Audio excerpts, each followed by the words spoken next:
¿Cómo les va? Buenos días. Exactamente 11 de la mañana y 1 minuto. Una mañana hermosa climáticamente en la ciudad de Buenos Aires.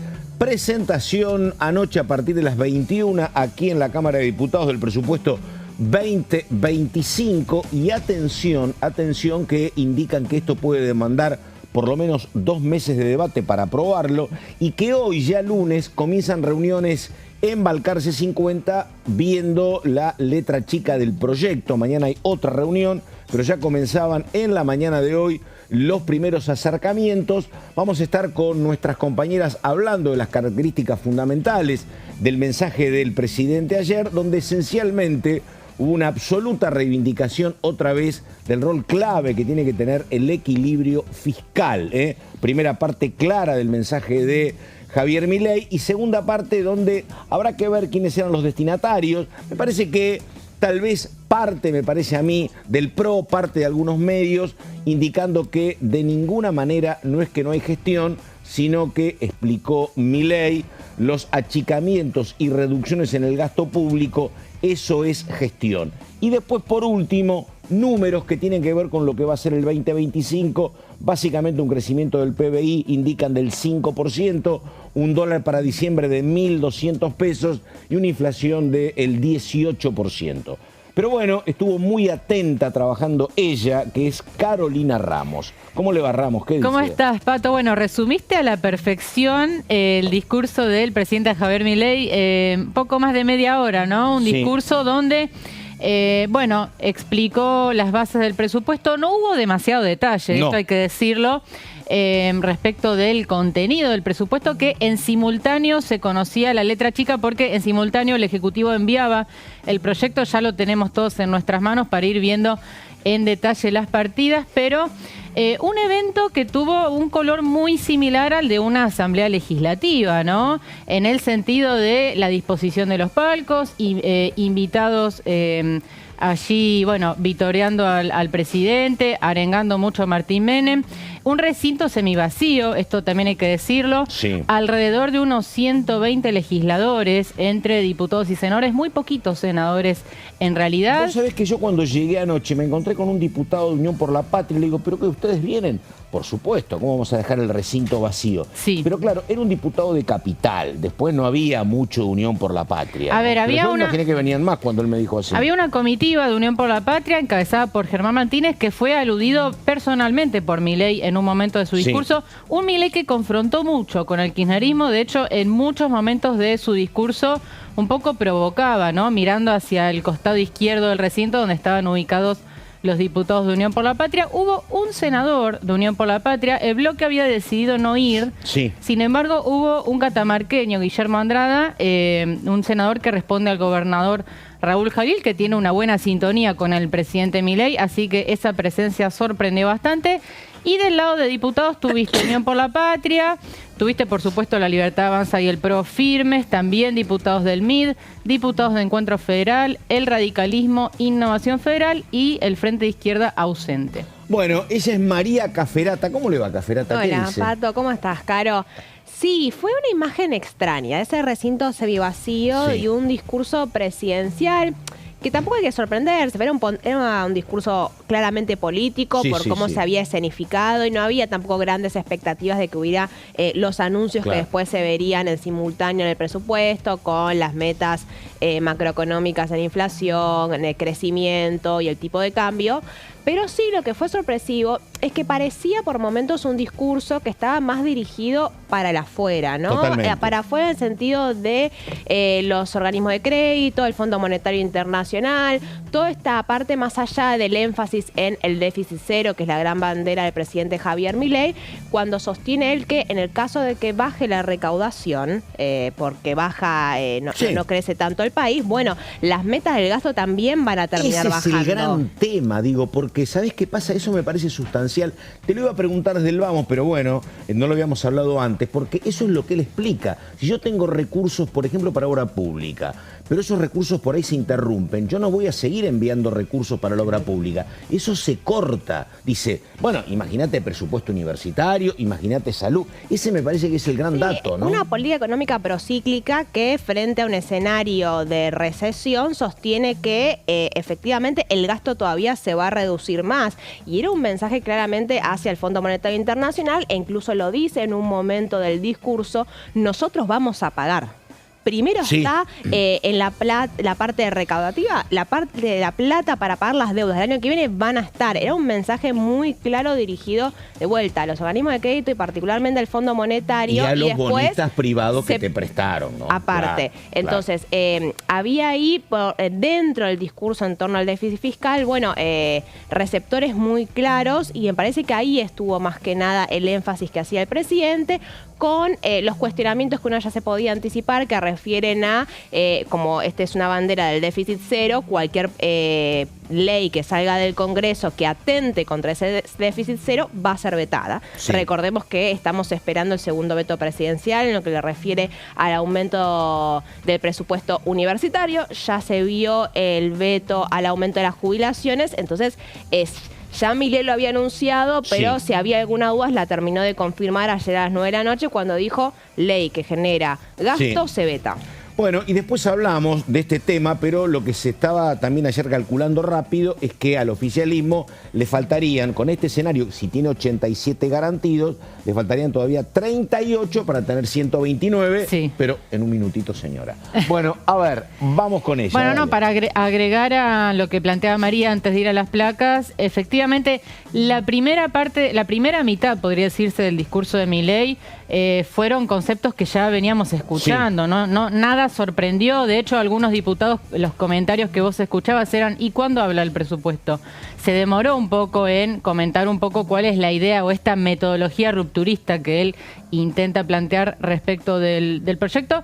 Y respecto a los votos, Pato, te diría que, a ver, todos los bloques dialoguistas coinciden en el objetivo del déficit cero. Eso no está en discusión. El tema es cómo lograrlo. Claro. Y a nadie le conviene que no haya presupuesto una vez más. Claro. ¿Por qué? Porque estamos ahora con un presupuesto prorrogado y eso genera muchísimos perjuicios porque las partidas no se actualizan. Lo estamos viendo con universidades, lo vimos con subsidio al transporte y un montón de áreas más donde son las consecuencias de haber prorrogado el presupuesto anterior, Pato. Y ahora sí, vamos. A los detalles del presupuesto. Se conoció el proyecto de ley en sí y además el mensaje. El mensaje que acompaña el presupuesto es donde están planteadas las variables macroeconómicas, las proyecciones que el Ejecutivo hace, que después pueden cumplirse o no. La historia demuestra que muy pocas veces se cumplen. Básicamente las metas inflacionarias pocas veces se han cumplido. Exacto. Bueno, arrancamos justamente por la inflación. Según las proyecciones del Ejecutivo, inflación anual de este año va a ser del 104,4% y para 2025 una reducción drástica, Pato, 18,3%. Y te explican que para llegar al 104 vas a tener desde acá hasta diciembre una inflación de 1.2, 1.3, que si no te vas a sobrepasar. Complicado, venimos en el segmento del 4. Exacto, exacto. Pero vamos a ver qué proyectó el Banco Central y qué proyectó el FMI para ver el contraste, ¿no? El Ejecutivo plantea 18,3 y vamos a la próxima placa para 2025. El REM, que es el relevamiento de expectativas de mercado del Banco Central, proyectó, Pato, un 38,4. Casi el doble de lo que proyecta el Ejecutivo, y el FMI un 45% de inflación, cifras bastante disímiles entre sí. Vamos a la próxima placa con otros indicadores del proyecto. El dólar oficial a 1.207 pesos para el año que viene. Está 900 y pico, ¿no? Sí. Y un dato ahí también, no solamente que iría creciendo en paralelo a la inflación, es que parece que el cepo y el tipo de cambio va a seguir estando siendo controlado. Entonces eso también es una novedad. No hubo una sola palabra de repente. No. Hasta al menos hasta fin del año que viene el cepo va a continuar. De hecho, Milei habló del cepo, pero el cepo al Estado. Arrancó el discurso diciendo: vamos a poner un cepo al Estado. Esa fue la primera definición. En cuanto al PBI, Pato, crecimiento del 5% en el año 2025, Misma cifra para 2026 y un poco más, 5,6% para 2027, la proyección del crecimiento económico. Y ahora nos metemos en los principales conceptos de este discurso presidencial. Como decía, la primera parte la verdad que no sorprendió, eran conceptos que él ya había vertido en anteriores oportunidades, incluso en la campaña. En Argentina tuvimos déficit fiscal 113 de los últimos 123 años, dijo Milei. Y otra cosa que ya había dicho, el déficit solo se cubre con deuda, con más impuestos o con emisión. El Ejecutivo no quiere seguir ninguno de los tres caminos, por eso apunta al equilibrio fiscal. También en un momento habló de el gasto de la política, ¿no? Sigue con este mensaje de ir contra la casta, ¿no? Para él es el mayor porcentaje del gasto corresponde a ese sector. Ahí hay una curiosidad en esto que repite Milei sistemáticamente respecto a que el problema viene hace 120, 102, 123 años. Hubo un diálogo muy claro. El viernes Cristina Fernández de Kirchner dio una charla magistral en Merlo, dialogando específicamente con Javier Milei y desgranando y cuestionando esta idea de que los últimos 100 años son los 100 años que generaron el desastre de la Argentina. Fundamentalmente Javier Milei lo dice por la inflación, ¿no? Sí. Que desde entonces hubo varios ciclos hiperinflacionarios. Y acá está habiendo un diálogo entre las dos figuras que están buscando ubicarse principalmente en el ring de pelea, sí, claro, y que se están identificando como adversarios políticos, siempre respecto a este mismo tema, ¿no? Desde en qué momento empezó el problema de la Argentina, que lleva que cada 10, 12 años, de manera cíclica, una crisis de deuda que llega a una hiperinflación, a una recesión, y es interesante cómo este juego está encontrando dos figuras ubicadas en dos escenarios totalmente distintos, preparándose un poco electoralmente para el año que viene. Y donde Cristina dice que casi más importante que el equilibrio fiscal es la falta de dólares, ¿no? Efectivamente. Y Milei te dice, bueno, nos faltan dólares porque no tenemos equilibrio fiscal. Exacto. Así que bueno. Sí, creo que sí. De hecho, ayer en su discurso, como decía antes, Milei polarizó mucho con el kirchnerismo. Hubo un cruce bastante particular con Germán Martínez, donde Milei le dice, ahora escuchen porque ustedes no saben hacer bien las cuentas, no saben contar. Germán Martínez en ese momento le contesta que él debía hablar, no leer, digamos, no tenés que leer, un poco fue la respuesta que se dio en ese momento de bastante griterío, ¿no? Sí. Y cánticos que bajaban desde los palcos. Otro concepto por parte de Milei, acá estuvo interesante porque, y vamos a la próxima placa, él se preguntaba qué es gestionar. Y él decía, gestionar es reducir el gasto público de la manera que lo hicimos, en el tiempo récord que lo hicimos. Esta idea no convence demasiado a varios diputados que lo que dicen es, en realidad gestionar es gestionar inteligentemente y eficientemente el Estado. Bueno, no es la visión de Milei. Para él el objetivo primordial es la reducción del gasto público. Gestionar, dijo también, es echar a 30.000 ñoquis. Sí. A mí me parece, el único que yo escuché que cuestionaba este tipo de gestión, básicamente en varias reuniones, era Macri. Sí, fue un mensaje directo a Mauricio Macri, bueno, claro, porque en su momento también se refiere a los que le piden cargos, no es tener cargos, y esta dinámica medio frenemis que tienen Milei y Macri, en el cual pactan políticamente, están armando para el año que viene en términos electorales, se están nutriendo de manera sistemática de sus dirigentes, pero después públicamente le recrimina la manera que gestionó el Estado entre el 2015 y 2019. Y si cada parte del discurso tuvo un destinatario, este fue, porque aparte lo repite muchas veces, es gestionar es hacer esto, gestionar es hacer esto, gestionar es hacer esto, y eran todos mensajes a Macri. A Macri, totalmente. Sí, un partido como el PRO, donde, bueno, hacen de la gestión una bandera, ¿no? Sí, claro. Desde el PRO lo que decían del lado del bloque de diputados es todo bien con nosotros, pero que no nos toquen la coparticipación porteña, ¿no? Claro, bueno, esta es la condición, que la nación cumpla con el giro de coparticipación, que fue en su momento en concepto del traspaso de la policía. Hay un fallo de la Corte que está pendiente de cumplimiento, así que esa es la única condición, te diría, hasta el momento que ponen desde el bloque PRO. Vamos a la próxima placa. Y acá nos metemos en esta novedad que plantea él, ¿no? La metodología presupuestaria con 3 objetivos, y abro comillas, inéditos. El primero es garantizar el equilibrio fiscal, terminando con el castigo de la deuda y la emisión. Un poco, bueno, el mantra, ¿no?, de Milei en este presupuesto. Vamos al segundo punto de estos objetivos. Obligar al Estado a hacerse cargo y absorber el costo de eventuales recesiones. El Estado se haría cargo de lo que corresponda, no el sector privado, es lo que sostiene Milei. Y vamos al tercer punto. Para los periodos de abundancia, como serán los años que vienen, ya está pronosticando un escenario favorable. Se está imaginando el RIGI funcionando. Sí, claro. Obligar a devolver el exceso de recaudación a la sociedad a través de la baja de impuestos. Otra promesa de campaña de Milei, la baja de impuestos. Sí. Bueno, lo hizo hace poco con el impuesto país, ¿no? Claro, lo que no habló una sola palabra, y es un gran tema para los sectores económicos, para Santa Fe, Córdoba y Buenos Aires, es nada de retenciones. Si alguien imaginaba que iba a haber baja de retenciones, no, ni cepo ni retención. Hubo un mensaje para las provincias de que se van a tener que hacer cargo del ajuste que sea necesario, ¿no? Poniendo sobre las provincias la responsabilidad. 60.000 millones de dólares. Exactamente. Sí, lo de las retenciones fue particularmente interesante, pero a ver, hubo conversaciones en su momento entre el ministro de Economía y algunos de los organismos sectoriales. Se está conversando fundamentalmente en torno al valor del dólar, más que respecto a disminuir o no las retenciones. Lo que sí es que va en línea con lo que viene sosteniendo Milei hasta ahora.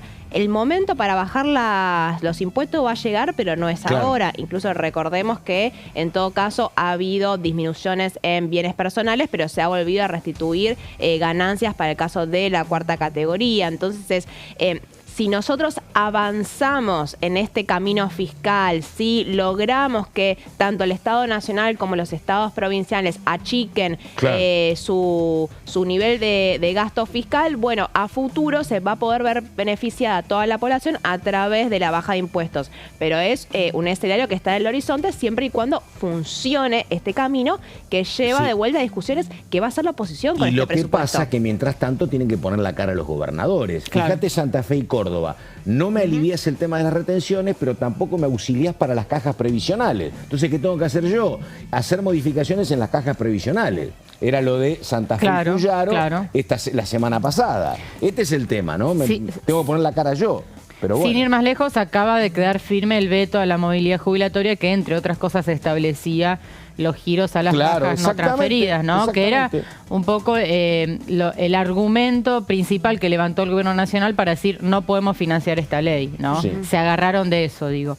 Bueno, más conceptos. El déficit siempre fue consecuencia de pensar primero cuánto gastar y después ver cómo conseguirlo. Y acá vamos a la próxima placa, porque Milei plantea, nosotros vamos a hacerlo al revés, pensando primero cuánto tenemos que ahorrar para después ver cuánto podemos gastar. Esto también lo planteó el presidente como una novedad en la formulación del presupuesto. Más o menos estos fueron, Pato, los conceptos principales. Y me parece que acá lo que él plantea es, si hay un año bueno, yo voy a tener discrecionalidad para que haya algún recurso. Imagínate que es un año bueno, superávit fiscal, superávit comercial, que haya un acuerdo con el fondo, que tal vez gane Trump y tenga un alivio, pero todas esas cuestiones, bueno, si se dan, va a estar una economía más holgada y podrás atender mejor el presupuesto universitario, podrás atender obra pública.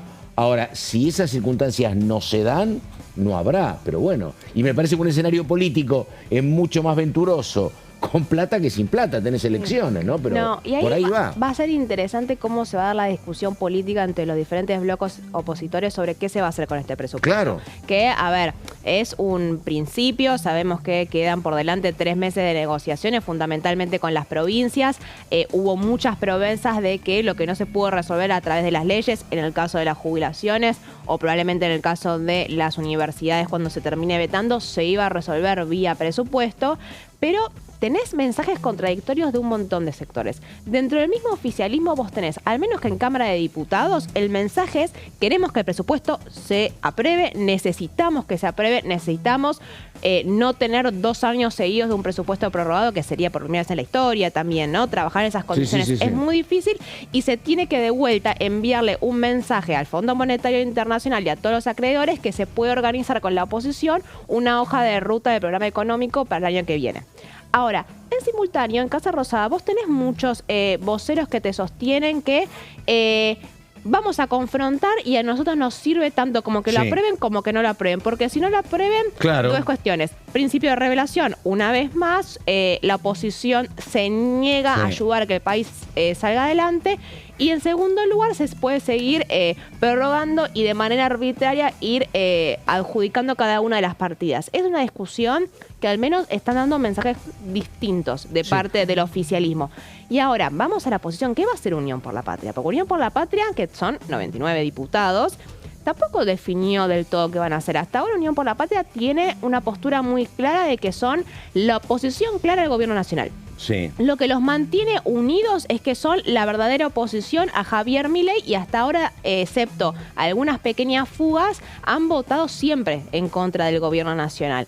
Ahora, vos tenés algunos sectores de Unión por la Patria que te dicen: ¿le vamos a dar la excusa para que, por un lado, pueda volver a prorrogar y hacer lo que quiere con cada una de las partidas? ¿Le vamos a dar la excusa de decir que por nuestra culpa él no pudo gobernar, y lo retrotraen a lo que fue en su momento el discurso de Mauricio Macri: no me dejaron gobernar? Entonces va a ser una interesante discusión al interior del peronismo. Sí, ahora, y venimos de una situación donde el año pasado no se discutió el presupuesto, y lo que te dicen es porque hubo un acuerdo entre Milei y Massa, entonces rivales electorales, para que no se discutiera. Recordemos que después de las PASO, donde Milei había ganado, Milei le pide a Massa que no se discutiera el presupuesto hasta tanto no se supiera quién iba a ganar la elección presidencial.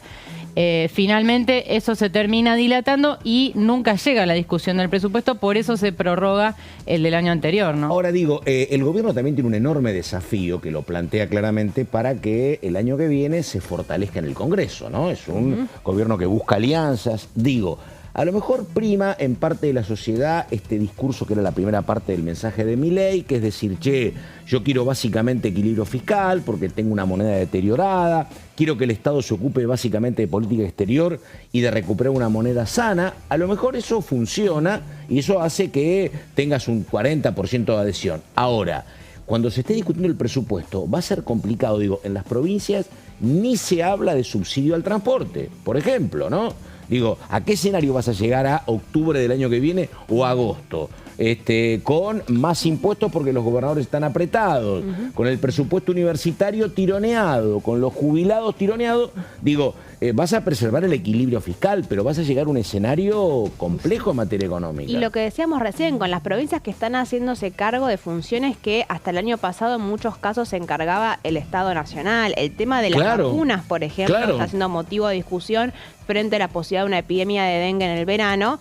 Está haciendo un tiro de afloje, por ejemplo, entre provincia de Buenos Aires, Ciudad de Buenos Aires, las provincias del norte, sobre a ver cómo va a ser la distribución de las vacunas. El caso de las universidades, los salarios de todos los trabajadores estatales, las crisis que vemos viendo que tienen muchas de las provincias a la hora de hacer frente al pago de los sueldos de los docentes, de los médicos, de las fuerzas de seguridad, porque después termina llegando a esas circunstancias. Corrientes, ¿te acordás? Corrientes, Misiones fundamentalmente. Misiones no fue hace muchos meses, parece que pasó mucho tiempo, pero no. Entonces lo que dicen las provincias es: pasamos a hacernos cargo de un montón de funciones y de gastos que no teníamos hasta ahora, y además nos están pidiendo que nos ajustemos más el cinturón. ¿Cómo termina eso? O aumento impuestos, o necesito que haya más transferencias por parte de la nación. Yo no escuché, eran 60.000 millones, habló creo que. 60.000, digo. Eso no sé, ¿lo dividís equitativamente por 24 o tiene que ver con el tamaño de las provincias? Digo, me parece que no va a ser equitativo. Y tenés acá, estamos hablando de Corrientes y de Misiones, tenés el tema Buenos Aires también, con todo lo que implica por tamaño y políticamente y por cercanía, ¿no? Bueno, Carlos Bianco, la mano derecha de Axel Kicillof, ya salió a decir que no van a avanzar de ninguna manera en esa línea y que van a seguir. Recordemos provincia de Buenos Aires, que está hoy en día como una de las principales figuras opositoras al gobierno, claro. también en manos del gobernador Alexei Kicillof, pero ya en simultáneo, cuando se estaba dando, al simultáneo después de escuchar el discurso presidencial, Provincia de Buenos Aires se iba a decir que de ninguna manera iban a avanzar en ese sentido. Sí, y preparémonos para ver una discusión con protagonismo de los gobernadores, ¿no? Claro. Vimos recientemente, la semana pasada, el protagonismo de gobernadores en cuanto al veto de la movilidad jubilatoria. Vimos como, por ejemplo, gobernadores como Frigerio de Entre Ríos, todos los de Innovación Federal, es decir, Salta, Misiones, Río Negro, fueron gobernadores que jugaron a favor del gobierno, ya sea con ausencias o abstenciones. ¿Cómo se va a dar ahora el juego de esos mandatarios provinciales? También va a ser interesante de ver. Digo, y si hubo 5 operaciones donde fue clave Patricia Bullrich para sumar 5 votos radicales, imaginemos que esas operaciones se van a multiplicar a nivel algoritmo ahora, ¿no? Sí, claro, Patricia Bullrich muy metida ya en esta nueva mesa chica, ¿no? Que se ha conformado con reuniones regulares en Casa Rosada, que de hecho una estaría sucediendo en este momento, ¿no? Exactamente. Con diputados de La Libertad Avanza, el PRO y el MID. Tal como prometió Milei, van a ser reuniones regulares para planificar la estrategia parlamentaria conjunta, ¿no? Bueno, estamos en orden del día, estamos con María Caferate, estamos con Carolina Ramos, 11 de la mañana con 26 minutos, vamos a la pausa, después tenemos una nota importante y después tenemos también las placas de María Caferata, dale.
La Cámara de Diputados tiene 257 miembros.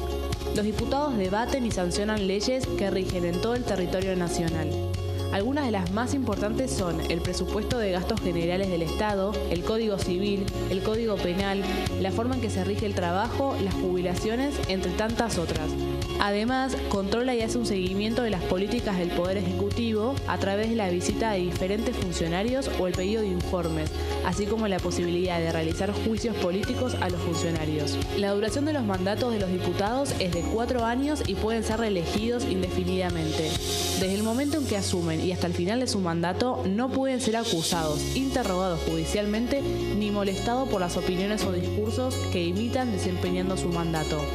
Son requisitos para ser diputado tener al menos 25 años, 4 años de ciudadanía argentina y haber nacido en la provincia por la que se postula o haber residido en ella los 2 años precedentes. Se agrupan en bloques que expresan partidos políticos o afinidad ideológica. Existen también los monobloques integrados por un solo diputado.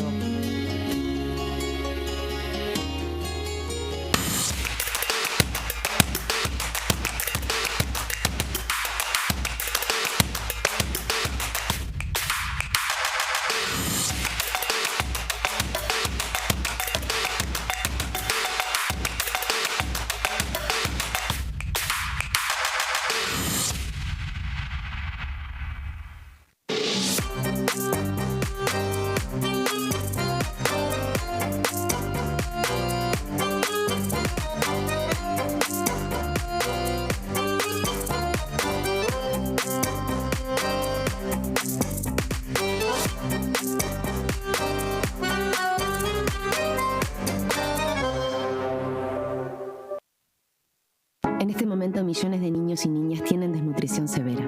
Algunos están tan débiles que apenas pueden pararse. Pero con tu ayuda podemos salvar a los niños. Este alimento terapéutico listo para usar está lleno de vitaminas y nutrientes esenciales que ayudan a los niños y a las niñas a recuperarse de la desnutrición. Gracias a personas como vos, ayudamos a salvar a millones de niños cada año. Da un simple paso. Dona ahora y ayúdanos a seguir salvando vidas. ¿Qué diferencia hay entre la Cámara de Diputados y la Cámara de Senadores? La Cámara de Diputados representa al pueblo de la nación argentina. Esto significa que las provincias más grandes y con mayor cantidad de habitantes tienen muchos más diputados que las provincias más pequeñas. La manera de establecer las cantidades es proporcional. La Cámara de Senadores representa a las provincias.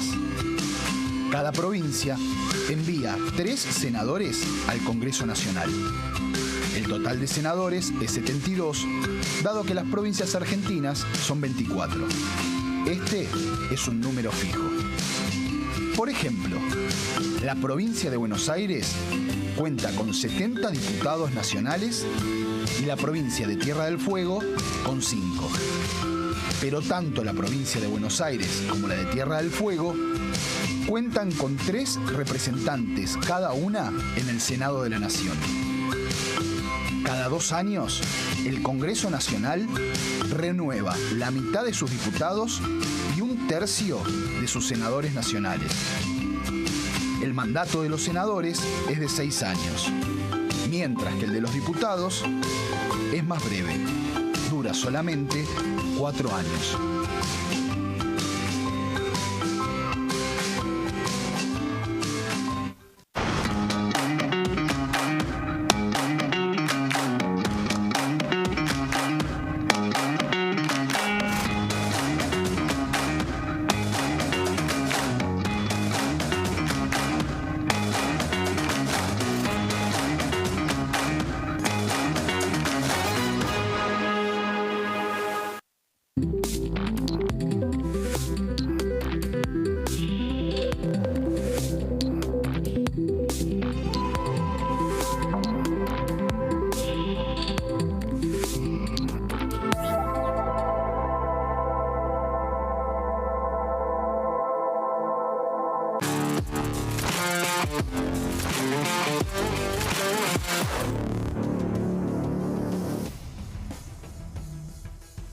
Bueno, estamos en orden del día, 11 de la mañana con 32 minutos. Cuando ustedes me digan, lo estamos saludando al diputado de Encuentro Federal, al diputado del PRO. Ahí está, bueno, diputado Agos Carreño, ¿cómo le va? Buen día, Carlos Méndez lo saluda, ¿qué dice?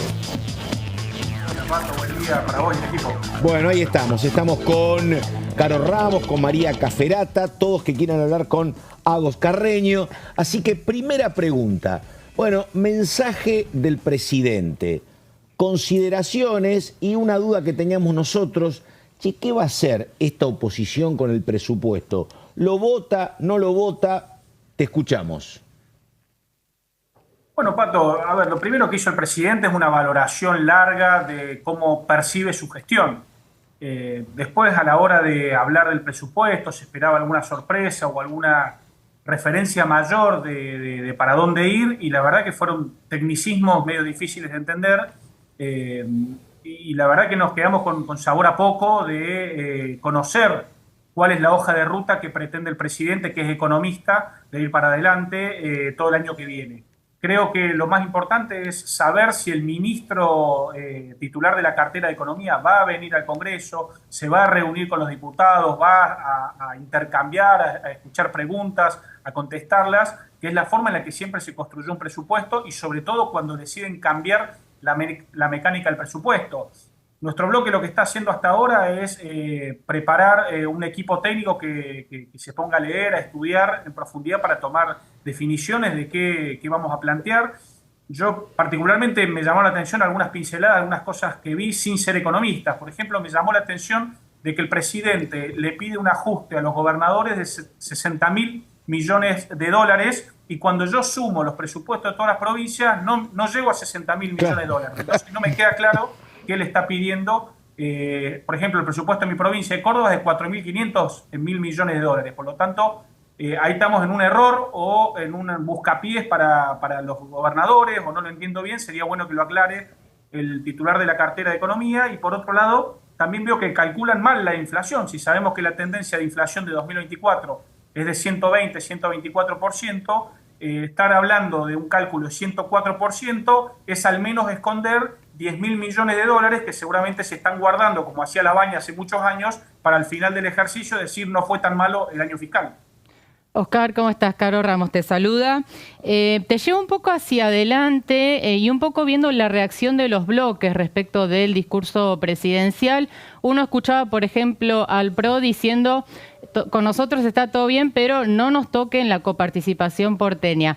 En el caso de Encuentro Federal, que es una bancada que conocemos la diversidad de extracciones políticas que tiene, ¿dónde ustedes van a poner el ojo? ¿Dónde van a prestar más atención? ¿En qué partidas ustedes van a dar la discusión?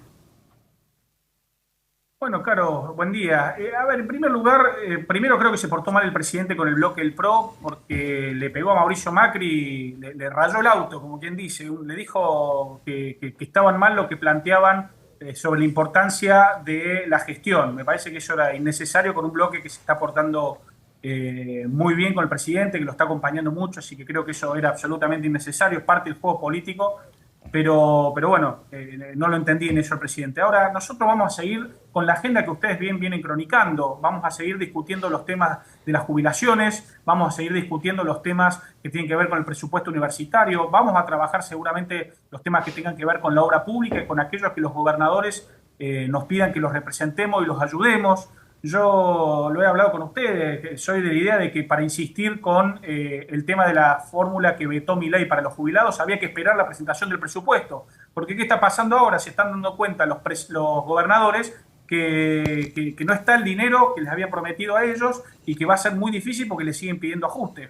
Por lo tanto, creo que vamos a trabajar con los gobernadores en aquellas cosas que son importantes para el federalismo y que tienen que ver con muchos servicios, porque si vemos que lo que es la educación o la salud no está en el presupuesto nacional, pero tampoco va a ser posible que esté en los presupuestos provinciales, vamos a estar en problemas, porque quiere decir que la gente no va a tener un servicio mínimo de salud o educación. Esa tarea la vamos a tener que hacer con mucha responsabilidad, sumando a la agenda que ustedes vienen cronicando, que es lo que nosotros entendemos que es por donde Milei está haciendo el ajuste. No lo está haciendo por la casta, sino lo está haciendo a través de lo que es muy valioso para la clase media, que es la educación, las jubilaciones y todas aquellas cuestiones que inciden mucho. Y a eso te sumo lo que es el federalismo. Para nosotros es muy importante dar la pelea, por ejemplo, por el transporte público y los subsidios. Vemos que los subsidios al AMBA siguen llegando, si bien se trasladaron ciertas líneas al gobierno de la ciudad, se trasladaron con fondos. Sí, para que vayan bajando, pero esos fondos nunca llegaron a Córdoba o Rosario. Por lo tanto, todas esas discusiones que tienen que ver con federalismo también intentaremos darlas de nuestro lado. Hola, Oscar, ¿cómo estás? Acá María Caferata. A ver, en base a esto que estás diciendo y en base al discurso de Javier Milei ayer, ¿vos qué opinas y también en base a un poco a lo que conversás con algunos de los dirigentes del oficialismo, ¿crees que Milei quiere aprobar el presupuesto 2025 este año? Bueno, María, la pregunta es complicada porque es entrar en la psiquis del presidente de la Nación, que no sabe si es el economista o el que tuitea furibundo a la madrugada. Entonces es difícil saber. Entiendo que ellos saben y son responsables de que no es fácil pensar en que se prorroguen dos presupuestos. Habría hasta una discusión legal si eso es posible. Por lo tanto, me imagino que ellos han preparado un presupuesto con la sana intención e idea de que se lo aprobemos.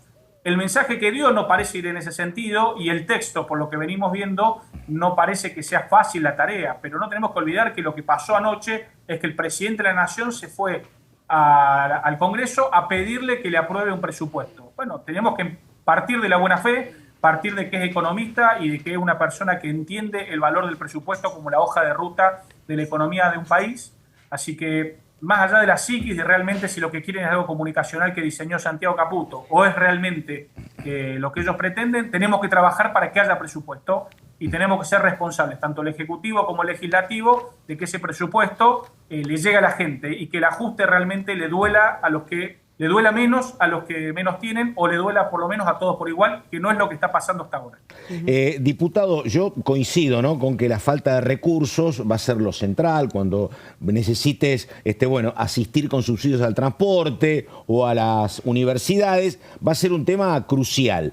Pero digo, la idea del presidente y del mensaje de dedicarle gran parte, la primera parte, a explicar que el camino indudable es el equilibrio fiscal y todos los riesgos que tiene y que ha tenido en la historia el no respetar a ese equilibrio fiscal y vivir emitiendo y no tener moneda. ¿Te parece que como bandera es una bandera que aglutina para el gobierno, que consolida lo que es el espacio libertario o no? Parece que el Congreso compró la idea del orden fiscal, del orden macroeconómico en su mayoría. Por supuesto que no todo el Congreso se pone de acuerdo en esa idea, pero me parece que incluso nuestro bloque, el bloque del PRO, la mayoría del radicalismo, quizás todo, la mayoría de la oposición, salvo el kirchnerismo y la izquierda, están trabajando, y tampoco veo un kirchnerismo yendo en contra o jugándole al gobierno de tal forma que no sea posible, porque las pruebas de ellos es que hasta ahora la Cámara de Diputados no ha dado baja aquel DNU 70, ni tampoco hubieron grandes problemas, digamos, que tienen que ver con la ley bases, el que previo a la ley perfectamente bases aprobado y que hay mucho de la economía. Ahora, al final del día fue el propio Milei el que dio de baja junto con Massa el impuesto a las ganancias y hoy lo reincorporó y hoy pide que sean responsables, pero sube un 800% por DNU el gasto en espionaje sin explicarlo y poniendo una situación de estrés institucional a la nación, porque es el primer DNU que el Parlamento rechaza desde el regreso a la democracia, por lo tanto, desde la Constitución nueva, mejor dicho. Por lo tanto, me parece que esa idea ya se compró, ya el clima de época nos lleva para el lado del orden fiscal y no veo a nadie yendo en contra de eso peligrosamente, porque no somos degenerados fiscales por aprobar las cuestiones que tienen que ver con los jubilados o las cuestiones que tienen que ver con la educación, porque estamos discutiendo prioridades, que es la tarea que nos toca en el Parlamento. Sí, Oscar, quería preguntarte qué tan dispuesto ves a negociar al gobierno, es decir, si ves una apertura por parte del gobierno. Venimos del debate de la ley bases donde ustedes forzaron cambios, donde el gobierno se vio forzado, mejor dicho, a introducir modificaciones, a negociar. Milei está recibiendo diputados en Casa Rosada, diputados oficialistas y aliados. ¿Qué terreno ves para la negociación política y para conseguir modificaciones al presupuesto?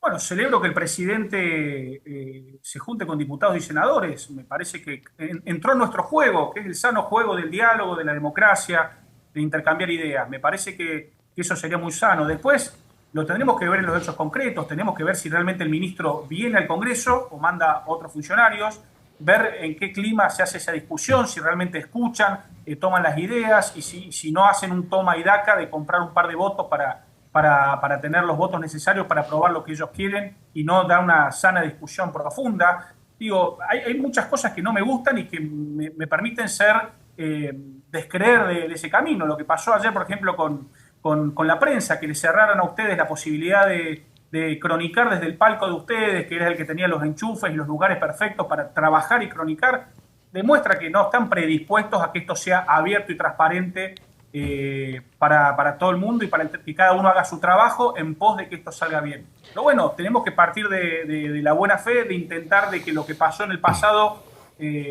tratar de dejarlo de lado para tratar de construir un presupuesto y una hoja de ruta que le sirva al presidente, sobre todo que le sirva a los argentinos y que podamos nosotros llevar un análisis de las prioridades de lo que vemos en el territorio de todo el país y a su vez en lo que vemos en la calle, que no necesariamente es lo mismo que ve el presidente. Y Oscar, hablando de buena fe, te llevo el tema del financiamiento a las universidades. Estamos esperando un poco que se confirme el veto presidencial a la ley que sancionó el Senado la semana pasada. Quería consultar un poco cómo veías el panorama acá en la Cámara de Diputados respecto a la posibilidad de volver a insistir con la ley muy poco después de que hubo que pasar por este mismo proceso respecto al aumento de las jubilaciones. Bueno, creo que vamos a intentar la insistencia, creo que esa insistencia se va a dar mezclada con la discusión del presupuesto, lo que hace que sea más fácil ver qué compensaciones técnicas terminen habiendo para esto. También creo que que las universidades lo que tienen es un aparato movilizador para demostrar el peso de esta discusión en la calle, en las universidades, incluso en las redes sociales o en los medios, es mucho mayor que la de los jubilados. Por lo tanto, se toma mucha más conciencia cuando en realidad son dos problemáticas muy complejas, muy grandes y que atañen a muchísimas personas. Por lo tanto, creo que va a ser una discusión similar desde lo técnico, pero va a ser mucho más expuesta quizás desde lo que se pueda ver, sentir y percibir. Y también celebro que se dé en el marco del presupuesto, porque quizás no sea el camino a la insistencia, sino sea ponernos de acuerdo en el marco de esa hoja de ruta que es el presupuesto. El problema de eso que sería patear el problema para el año que viene, y las universidades públicas tienen problemas este año. Pero bueno, ahí el gobierno tendrá que tener la picardía o la sana visión política de encontrar una forma de reasignar partidas para que nosotros no salgamos a buscar votos. Y además espero que en ese caso los diputados del radicalismo, absolutamente todos, con esa gran bandera que siempre ha llevado la Franja Morada y lo que es el Partido Radical respecto a la educación pública, bueno, voten todos en el mismo sentido. Oscar Agos Carreño, diputado del PRO, provincia de Córdoba. Diputado, muchas gracias, buen día y hasta cualquier momento. Chau, chau. Les mando un fuerte abrazo, gracias a ustedes. Otro, gracias. Viene enseguida ella, María Caferata, pero antes, diga, Carlos Sí, Ramos, brevemente, porque ya que lo mencionó el diputado, palcos, sí. Aprovechamos para mencionar el tema. En el día de ayer, los palcos habitualmente ocupados e históricamente ocupados por la prensa acreditada fueron cerrados sin ningún tipo de explicación satisfactoria, sin ningún tipo de aviso previo. Los periodistas fuimos desplazados a los palcos que habitualmente ocupan los invitados. Esto es una decisión que nosotros no podemos dejar pasar, lo vemos con muchísima preocupación y merece todo nuestro repudio, así que no quería dejar pasar la oportunidad, ya que lo mencionó el diputado, para expresar nuevamente nuestro repudio a lo que sucedió en el día de ayer. Ponemos en contexto lo que decía el diputado por la provincia de Córdoba, Caferata, diga. Caferata, bueno, vamos a hablar un poquito, porque parece que pasan tanto tiempo de una cosa y la otra, pero hablemos un poco. No, lo mencionó el diputado Oscar Carreño. El jueves el Senado de la Nación vivió en muchos sentidos una jornada histórica, y uno de los motivos tiene que ver con que por primera vez en la historia argentina, desde la reforma del 94, cuando se reglamenta la existencia de los decretos de necesidad y urgencia, en un Congreso de la Nación le rechaza al presidente uno de esos decretos. Estamos hablando del DNU, que le daba 100.000 millones de pesos en materia de fondos reservados a la CIDE. Hasta acá, María, siempre lo que pasaba era que rechazaba una Cámara, ¿no? Había pasado ya que una Cámara pasó durante senadores el gobierno de Cristina, no pasó claro. Efectivamente, pero nunca había pasado que el Congreso lo rechazara. Es decir, lo declararon nulo de nulidad absoluta y ahora se abre toda una discusión en torno a qué es lo que va a pasar con esos 100.000 millones. Vos hablás con algunos constitucionalistas como Gil Domínguez y dice que como se rechazó el decreto, nunca existió, por lo tanto esos fondos tienen que ser devueltos. No pueden, porque estamos especulando que sea el 80% de, que esta es la última estimación, pero la última estimación que se hizo, cuando vos te fijás en el presupuesto abierto, el 80% del presupuesto había sido ya devengado, de decir que estaba sujeto a la, 80%, ¿no? a la disponibilidad de la CIDE para poder utilizarlo como quisiera. Entonces hay que ver si se judicializa, hay que ver de dónde salen esos fondos que ya se gastaron, cómo los van a devolver, cómo se hace cargo el resto del Estado. Así que habrá que también prestar atención en ese sentido, porque la novela sigue, porque esa plata ya se gastó. Pero vayamos al tema político, ¿no? Porque acá estamos hablando que el Senado no es que solamente lo rechazó, sino que lo rechazó con más de los 2/3 del recinto. Claro. Fue el rechazo, la consolidación del rechazo se da sobre la madrugada, con conversaciones muy aceleradas, con presencia de gobernadores en el recinto, con insistencias muy claras de Casa Rosada para evitar que el Senado termine de rechazar el decreto, y sin embargo el Senado lo termina rechazando con más de los 2/3 del recinto. Un panorama que te habla a las claras de un Congreso que un día te puede insistir en el veto del presidente en la Cámara de Diputados, como fue en el caso de las jubilaciones, y al día siguiente en el Senado te termina rechazando un decreto por primera vez en la historia con más de 2/3 del recinto.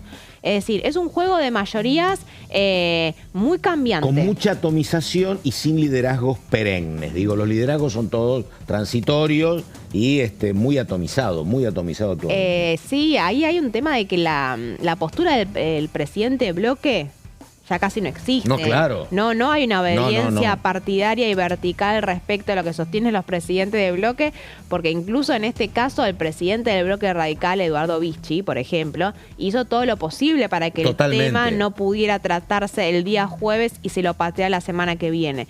Se termina llegando a una votación y le imponen a través de una votación de acompañar junto al peronismo que el tema se tratara en esa sesión junto a boleta única y junto al financiamiento Intenta revertir universitario. ese voto negativo un par de veces, Vichy, también, en el propio bloque. Las Intenta, semanas claro, anteriores, sí. pero a ver, lo spoileamos un poco, Eduardo Vichy termina acompañando con Sí. el resto de gran parte del radicalismo, una decisión también de partidaria, ¿no? De la Sí. mayoría de su bloque que acompañaba el rechazo, por lo tanto él también acompañaba. Pero bueno, ahí de vuelta, números muy débiles para el oficialismo. Estamos Claro. hablando de 49 votos en contra, solo 11 a favor consiguió. Sí, Eso sí. es un poquito más solo de los que tiene la Libertad Avanza. Y pensemos, María, que un tercio del Senado son 48. Por eso. O Sí, sea, sí. perdón, 2 tercios. Dos tercios del Por eso, Senado. más de 2 sí. tercios. Efectivamente. 2 abstenciones y 10 ausentes. Que los 10 ausentes también, ahora lo vamos a repasar punto por punto porque hablan de en dónde hubo cortocircuitos con Casa Rosada que impidió la posibilidad de insistir evitar el rechazo al decreto. Vamos a la próxima placa. ¿Cuáles son estos 49 votos a favor, más de los 2 tercios que permitieron rechazar por primera vez un decreto de necesidad de urgencia? Tenemos los 30 de Unión por la Patria, hubo 3 ausentes por distintos motivos, hubo 11 de la Unión Cívica Radical, casi toda la Unión Cívica Radical termina acompañando el rechazo. Esto hay que resaltarlo porque vos tenías horas antes de que fuera la votación y todas las especulaciones giraban en torno a que la mayoría se iba a ausentar. Totalmente. Cuando en otras oportunidades al propio presidente del partido, que es Lustó, lo dejaron solito con su alma en otras votaciones. Acá no, efectivamente. Acá no, y Sí. se sabía, y era la especulación entre muchos senadores que hablaban entre sí, que no sabían hasta último momento si algunos de los integrantes de la Unión Cívica Radical, al momento de la votación, tal vez no para votar a favor, pero sí para no quedar votando en contra, se iban a levantar e irse. Y No esto era sucedió. antes de que el presidente dijera ayer que se viene el ajuste sí o sí en las provincias, ¿no? Porque si vos querés que los gobernadores sean persuasivos con algún senador, te van a pedir alguna alegría a los gobernadores, ¿no? Claro. A ver, el tira y afloje entre las provincias con el Ejecutivo viene hace un montón de tiempo. Recordemos incluso Corrientes, que Claro. responde a Gustavo Valdés, que es muy cercano al presidente Javier Milei. Hasta la semana pasada, por un conflicto por el tema de las jubilaciones, no quería acompañar la boleta única de papel, que encima era una ley que había sido impulsada el radicalismo. Entonces, convengamos que estas negociaciones con algunos sectores de la oposición más oficialista, para decirlo de alguna manera, ya existen de larga data, previo incluso al discurso de ayer. Entonces, tenemos 3 del PRO que hubo. En su momento, previamente, solo Guadalupe Tagliaferri, que suele jugar en tándem con Martín Lustó. En este caso no, porque las figuras, vos lo tenés a Alfredo de Angeli. Alfredo de Angeli es un dirigente muy cercano a Mauricio Macri, que termina tomando la decisión de votar junto. Ayer estaba eufórico celebrándolo a Milei, ¿eh? Eufórico estaba ayer, sí. Bueno, María Victoria Guala, Pampiana también del PRO acompaña, entonces son 3 del PRO que acompañan el rechazo. Los 2 santacruceños que nunca se sabe bien cómo van a terminar actuando, José Carame y Natalia Gadano, rechazan el decreto. Y después tenés Paul Troni. Alejandra Vigo de Córdoba, referenta muy importante de Córdoba, Chiaretti. vota en contra. Edith Terenzi, también dirigente que responde a Nacho Torres de Cambio Federal, también vota en contra. O sea, 2 figuras que responden a gobiernos provinciales votan en contra del decreto. Francisco Paoltroni, que hasta hace 2 semanas era uno de los pocos integrantes del bloque La Libertad Avanza. Más que Arrieta, que acá se Senado, abstuvo Arrieta en diputado. se abstuvo, acá directamente votó en contra. Y 3, UCR dice. no, Pero eso bueno. no, lo sacamos, no importa. Es la próxima placa. Sí. Lo que tenemos a favor: 6 de La Libertad Avanza, es decir, todos menos Paoltroni. 2 del PRO, Luis Juez y Carmen Álvarez Rivero. Estamos hablando del presidente del bloque y una de las figuras más oficialistas adentro del bloque PRO. Sí, claro. Acompañaron Camagüe Espinara y Edgardo Cuellar, los 2 ex Frente de Corrientes Todos, y Entre que Ríos. sí, que integraron el Frente de Todos hasta hace un par de años y que ahora juegan totalmente con el gobierno nacional. Recordemos que Edgardo Cuéllar era una de las figuras que quería Santiago Caputo para presidir la bicameral de inteligencia. Bueno, termina votando a favor del decreto, y la tucumana Beatriz Ávila. Y vamos a la última placa, que tiene que ver con el último juego que hubo, que es respecto a las abstenciones y las ausencias. En las abstenciones, otro dato curioso, otro de las propuestas para presidir la bicameral de inteligencia que termina presidiendo Martín Lustó. Bueno, Enrique Gorlin Lara dice, no, para, a ver, ¿cómo decirlo?